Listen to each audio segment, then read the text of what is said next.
Hello and welcome to a special edition of 310 to Left, presented by your New England Ford dealers and F-Series, America's best-selling truck for 48 years and the official truck of the Boston Red Sox. Tom Caron, Alex Spear, as usual, joined by a special guest, the incomparable Peter Gammons, turning 80 this week.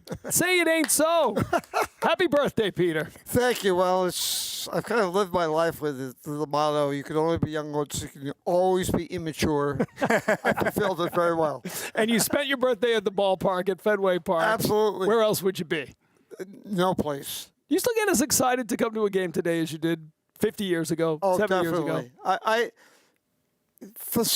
For a lot of reasons, this opening day was one of the most joyful days I can remember coming to the ballpark. I mean, I thought there was such an atmosphere here that it was, after some years that weren't always positive, there's such an atmosphere of, you know what, I mean, we really like these players. They really like it here.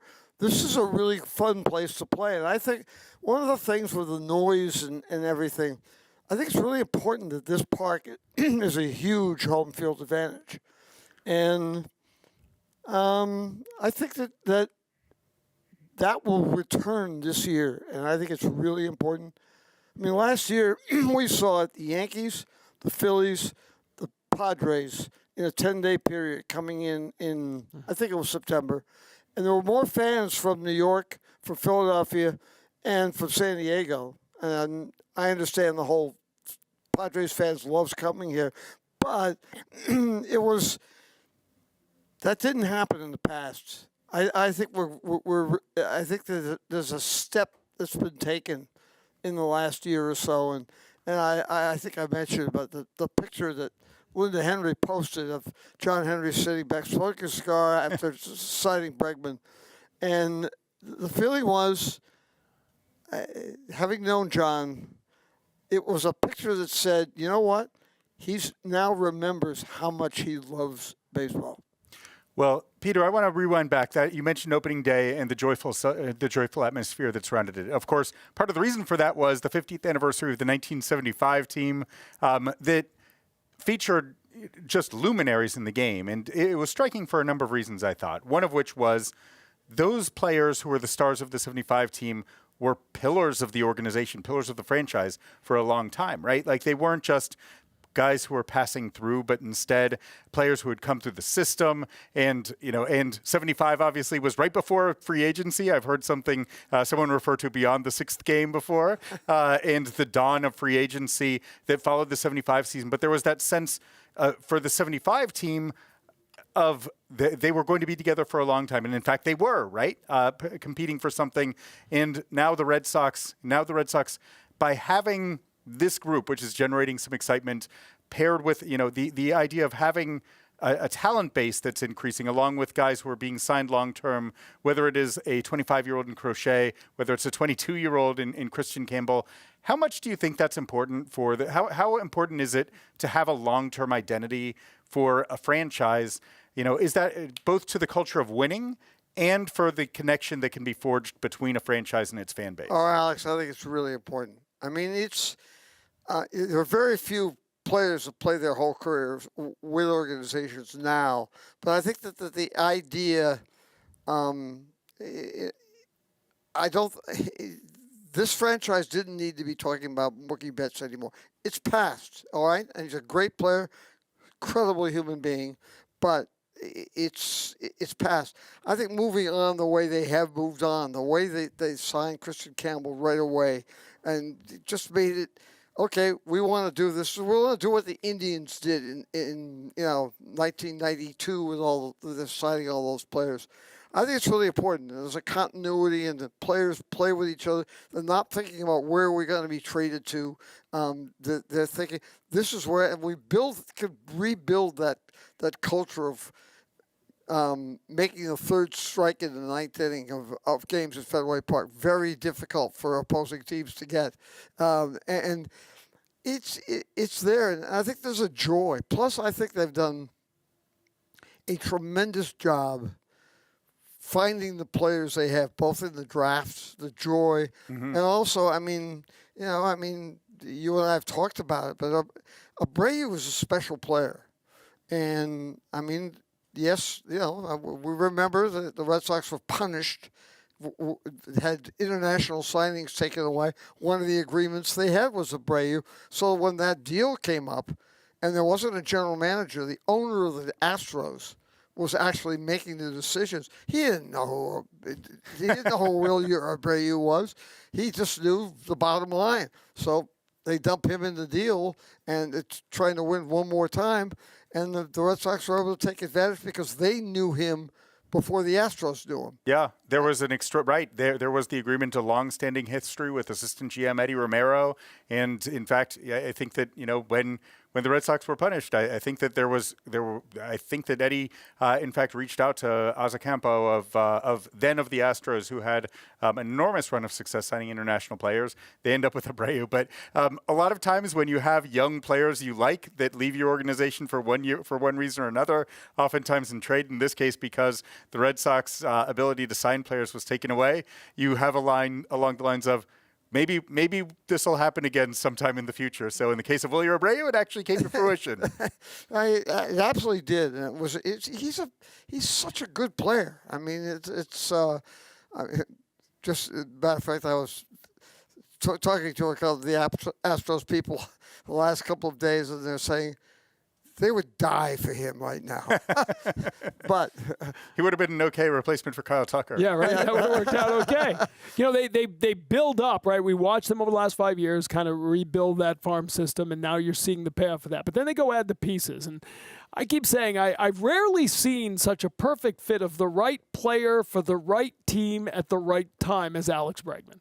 Like, he comes in as that finishing piece to everything they had going. Absolutely. I mean, there's so much to him and the family, the history. I mean, right down to his father getting cookies and brownies from Ted Williams when he was managing the Washington Senators in 1968. But also there is – I never thought there could be anyone quite like Dustin Pedroia. But he's definitely, I mean, the whole thing, I remember the first time he told me that he was 11 years old and the bat boy for the University of New Mexico, and Arizona State played there, and that became his hero. But that energy is, we could talk all we want about analytics and statistics and so forth, but, and Jason Stark and I had a long talk about this after we each had set our Hall of Fame ballots in.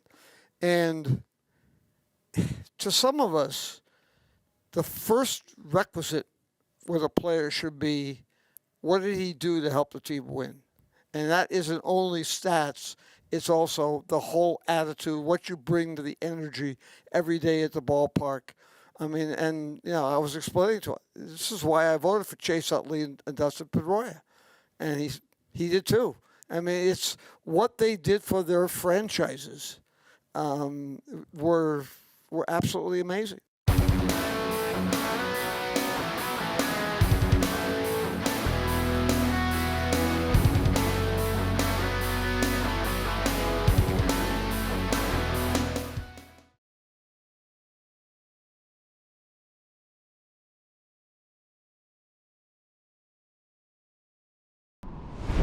Bregman, in his opening press conference, I think he said the word winning 5 times in the first minute.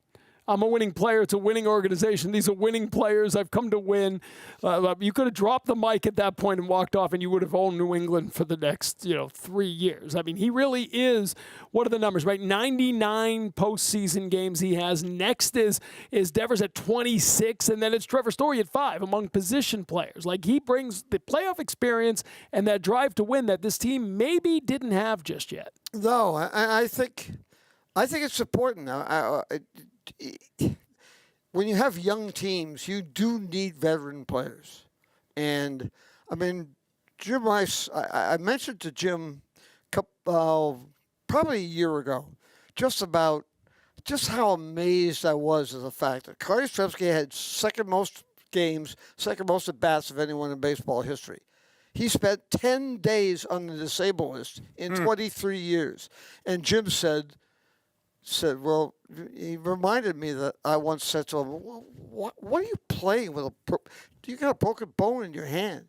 And he said, well, the opposing team doesn't know that. It's important for me to be in the line of my presence. And then he said, the point is, that's what Yaz taught me. And so I went and did a little research with some help and found that in the 1970s, and Yaz that was his era, the Red Sox had the fewest games missed by players for injuries than any team in the major leagues. And that kind of thing goes to a team. Okay, they lost in the seventh game in 75, and they lost a very disappointing game in 1978. But they were still really good, and they were really fun. And those veteran players meant a great deal. I just remember he was new to the team, but as soon as Louis Tiao was on those buses and on those planes, it was a different world. It's wild to think, as a reporter, covering the team now, it is wild to think about the idea that you were able to observe the team dynamics from the inside out, right? Like, because you were on the planes with the team as opposed to a different structure of coverage that exists now, where it's, the time that's in the clubhouse. But, every time I hear your stories about covering the Red Sox and shagging during batting practice when Dwight Evans, famously because of you, it is famous because of you, like learned balance at the plate while he was still working his way back from a concussion. It's a remarkable thing. When you think about the access that you had to the game and how baseball was reported on. Prior to you started your first full-time year at the Globe was 72, correct? Yes. When you think about that as that moment in time, how the game had been reported compared to how you started reporting it, how would you describe what your approach and how that compared to what came before it? I think right away what I learned was it's really important to understand every one of the 25 guys in the clubhouse as people. And I mean, I had known Jerry Remy very well in high school and was playing for Somerset High School, but and he and we used to work out a lot together in the off season. But you hear those stories. Plus, I mean, you spent time with the players and they talked about those things. They could vent when they wanted to vent. They could. I can remember right away my first year full time covering the team. Eddie Casco was the manager, who was a wonderful man and a tremendous help to me personally. But had lunch with Yaz, and so Eddie said, well, Peter loves the game. It's very obvious he loves the game. What advice would you give him? Just sitting here at lunch, what do you tell him? And he said, well, you're going to have to be critical of players, because that's your job. And players should expect that. But if you're going to be critical, you better be in the clubhouse the next day. And that's really important. That the core of relationships that you build up will be made. It may be at times that somebody's pretty upset. I mean, I don't blame Mark Clear for being mad because I wrote he wasn't a good athlete because he didn't cover first base. But that's okay. Yeah. He's a professional athlete. I wouldn't have been able to cover first base. So I understood that. But understanding players, their strengths, their weaknesses, and it's very hard, I think, I always thought this, it's very hard for players to admit their humanity. Be able to. I mean, we see it right now with Jared Duran. It's fascinating to me because my respect for him as a guy who spent most of his life before he got to college and played baseball. He wanted to be a Navy SEAL, and he still got all the books and trains to be a Navy SEAL, which is, I mean, I think what are Navy SEALs? It's always about us, not me. Or I, and it's hard for players to admit their not being strong. Dwight Evans was very good at it, but Dwight faced so much in his private life with his children that it was. I think when he closed the door into the clubhouse, it was almost like he was just he could put everything out of his mind except being in position to throw for right field and first pitch fastball.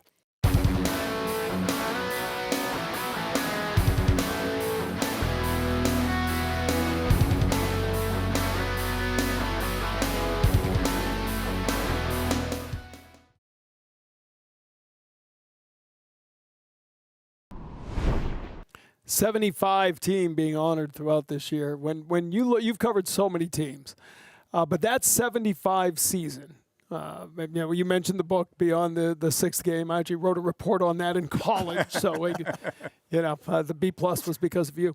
But when you look back on that team, besides the win-loss and the run and what happened, what made it so special? Because it was, I always say '67. That's when Red Sox Nation was born.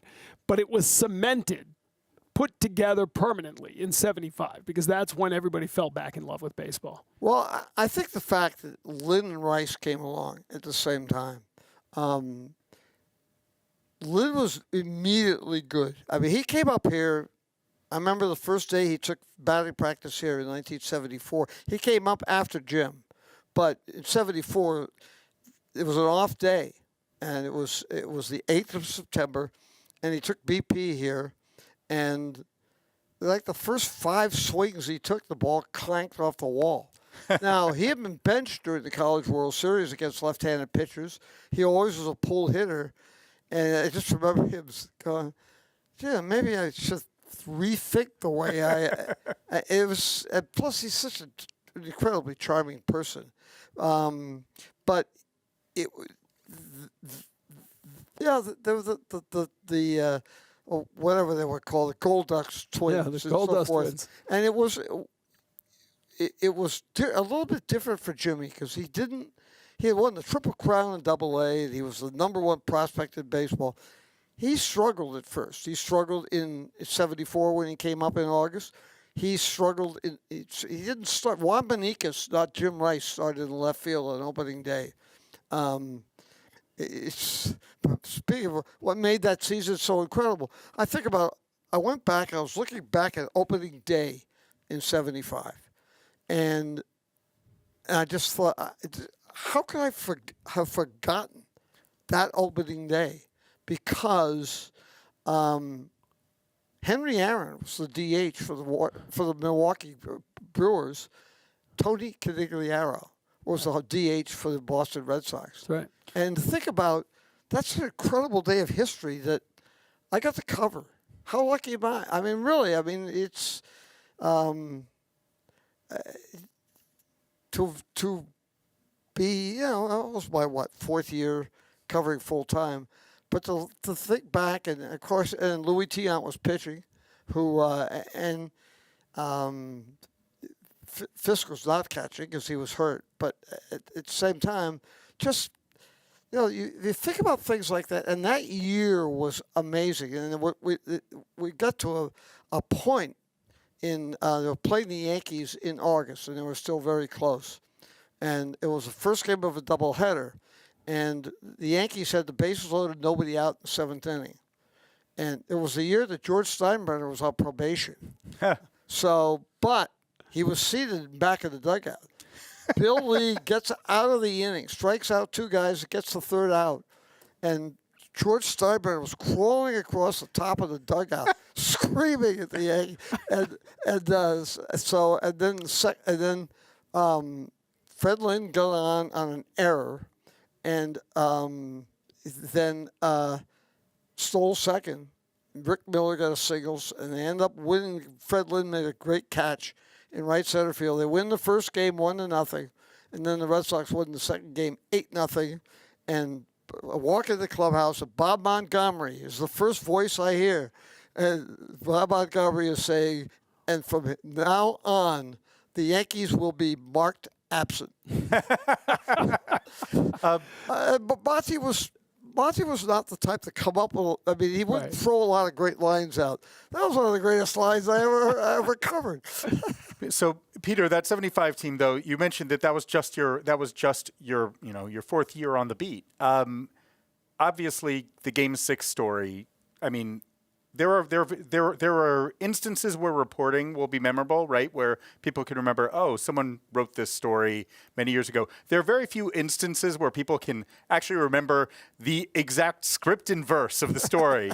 How much? At what point did you realize that the game story that you wrote from Game 6 of the 1975 World Series was going to be kind of a defining moment of your career? Probably years later.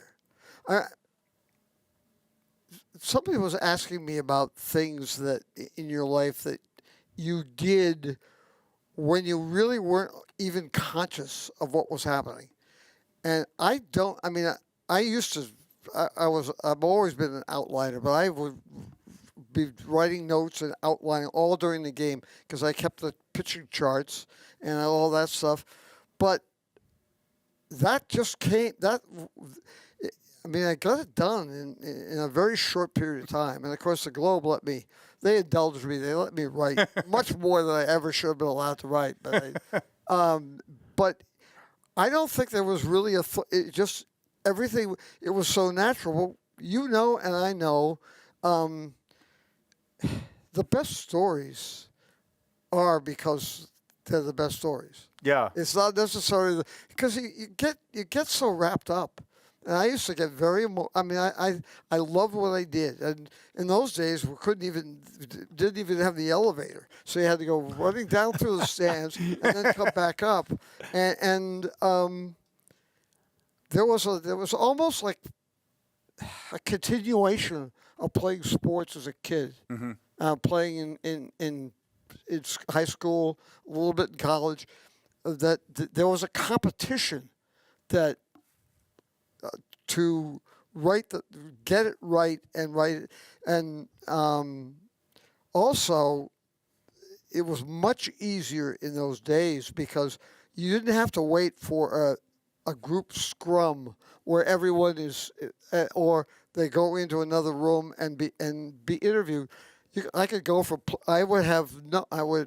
go down with my notebook, but I knew, okay, I'm asking this. Carney Lansford is going to get this question. Jim Rice is going to get that question, and it would go about. And it was much easier to get all those questions and answers privately, one-on-one, and then be able to run up the stairs and come up and write. And the competitive part of it is part of what made it so much fun for me. And I went a year and a half later. I went to Sports Illustrated, but I only lasted a year because I missed the beat so much. I missed the travel, going out, getting to know the players, and also again just going out, shagging, occasionally throwing BP, those things. I loved the life, and it was a lot of fun, and the players were fun, and it was fascinating. Certain people, and there was guys like Yaz was phenomenal, very private, terse, but really good, and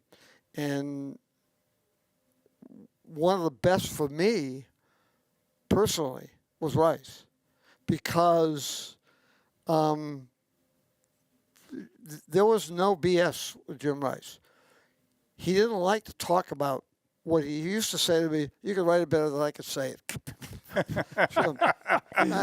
But he was that way. He's a very modest person, as you know very well, and however, if he overthrew a cutoff man, which I know it, annoyed him about asking him about if he when it happened, but that's fine. But he would answer to it, right. And he also had a unique ability to understand why the question was being asked. Mm-hmm.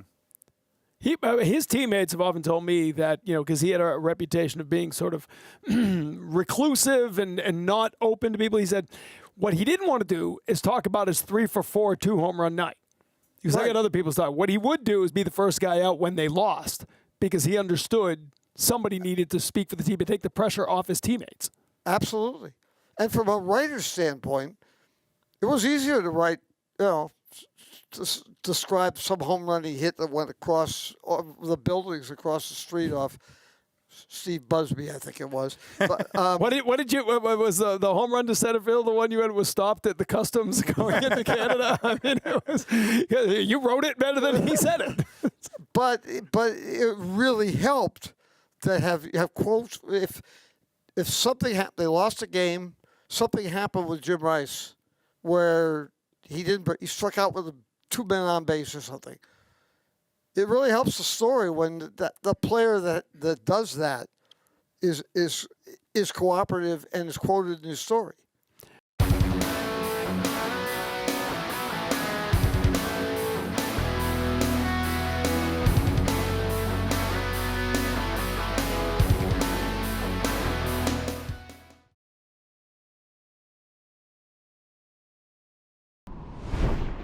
We've got the 25th annual Hut Stove Cool Music. The only thing that comes close to your love of baseball is your love of rock and roll.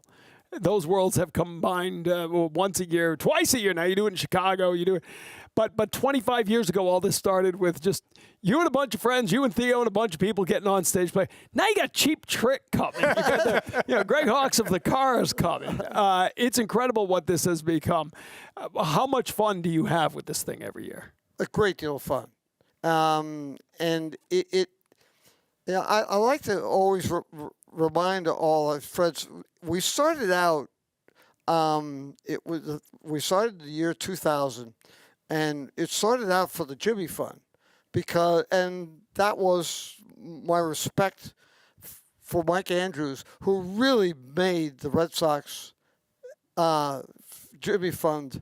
But what he did, I mean, I talked to people about him last year at Dana-Farber, and I mean, he absolutely blew the Jimmy Fund up. And took it to the next level. Where absolutely. It had, And so, that was fun. But the funny thing about that wasn't entirely just the music. The first one we had at the Paradise, we had a band from New York called Carlton Fisk. We had a band from Boston called Thurman Munson. Now, Thurman Munson, the band, had a fist fight in the club, in the dressing room. But the thing that was so funny to me about that was there was an amazing game here. I think it was 73, and Thurman had a peculiar feeling about Fisk. I think it was because Fisk was handsome and he was on the cover of Sports Illustrated. And Thurman was a great player. I mean, as Jerry Narron always says to me, Peter, how in the world is he not in the Hall of Fame? I said, I have no idea. But one day, it was a day game, in the Yankee notes, it said that Thurman Munson was second among American League catchers in assists, trailing Boston's Carlton Fisk. Thurman didn't like that. So 8 strikeouts. He dropped every one and threw to first base. But Jerry Narron's now like the bench coach for the California Angels. And every time I talk to him, he's a great friend. But he always goes, you still remember that game when he kept dropping the ball and throwing to first base? That was one of the most amazing moments. And in those days, I mean, day games, I mean, the biggest fight in Red Sox-Yankee history is there's no television of it because in those days you went back to get the video. You let the cameraman left in the 3rd or 4th inning to go back, so it was on the 6 o'clock news, and the fight was in the 9th inning. There's some pretty good ones on TV too, though. But there have been a few. But that was involved Thurman Munson jumping up on that was a missed squeeze by Gene Michael. And Thurman Munson was coming in from third, and he jumped, and both cleats in a fist. Whoa! Chest. Well, that sounds so. Moving from that sign of enmity, we should so. foundation to be named later, Hot Stove Cool Music. It is extraordinary when you think about like not from that origin point in Thurman Munson, Carlton Fisk, the bands, to the fact that you now have 350 Gammons scholars who have gone on to do extraordinary things, are doing extraordinary things. How much does the meaning and impact of having supported kids in their scholarship mean to you? How much does this event mean to you in terms of what it now accomplishes? Well, in a lot of ways, it's probably the most important thing I've ever done in my life. I mean, I'm really fortunate that they named the scholarships in my name. I'm glad they didn't look at my academic career before they made that decision. But to watch what it means. You know, I mean, for a lot of us, when we were in the 7th grade, our GPS said 5 years we'll be headed off to college. But these kids come in and they've worked so hard, and also there isn't enough that can be said for the nonprofits. Whether you're at the base, you're at the West End House, it's what people have done for years with no recognition, almost no thanks, is just amazing. And what's been done, and what Paul and Theo had in their hopes, and people like Elise have carried through and run it as an incredible institution, is really something. And this year in January, every year we have a dinner and kids come back, and it's just to sort of celebrate where we are. This year, a lot of the subject came up. A lot of people wanted to talk about what they wanted to do with their experience. And almost every one of the kids was talking about they want to come back, they want to do the same thing, they want to help other kids. And I said to Paul, I said, you know, this could be the definition of your dream, because the kids have taken, people that were here being interviewed by us at 17 and 18 years old are now taking over in so many ways and made it what it is, and that's really gratifying, and it's almost staggering to look and listen to them and see the amazing success they've had, and they've done it themselves. I mean, it's you know, we like to say about, you know, baseball players, it's about the players. In this case, it's about the kids. No doubt, and you have touched so many lives, an incredible legacy, more money going to be raised this year. It's always such a fun event. You know, he gets everybody involved. I get to go up on stage once. One of my favorite moments in baseball was opening day at spring training, not opening day, but the start of spring training. Camp opens up. Peter walks in and yells across the clubhouse to me, TC, last time I saw you, we were singing Highway to Hell together on stage. All right, that's I'll put that one on the resume. It is this Friday is the VIP party. Saturday is the show. Doors at 6:30. The show at 7. Tickets available. FTBNL, Foundation Be Named Later.org. 350 Gammons scholars and counting. Congratulations. And with a 1% dropout rate. Unbelievable. Which really tells you, and what is, you know, every day I think about it in a lot of ways, but it's it just, the meaning of opportunity, the meaning of hope. There is no price that can be put on it. Behind greatness, there is goodness. And Peter, you are one of the great ones and one of the truly good ones. And it's such a joy to be able to celebrate your 80th birthday and your 25 years of the of Hot Stove Cool Music. What an honor to be with you. Oh, well, thank you very much. I'm honored. It's just it's hard to believe that when I had a mentor in college named Dean Smith that was pushing me to go into this business, that it would turn out the way it did. He turned out okay, too. It worked out for both of you. Peter, happy birthday. Thanks for Thank you spending very the time. much. The great Peter Gammons with us. Hope you enjoyed it. We certainly did.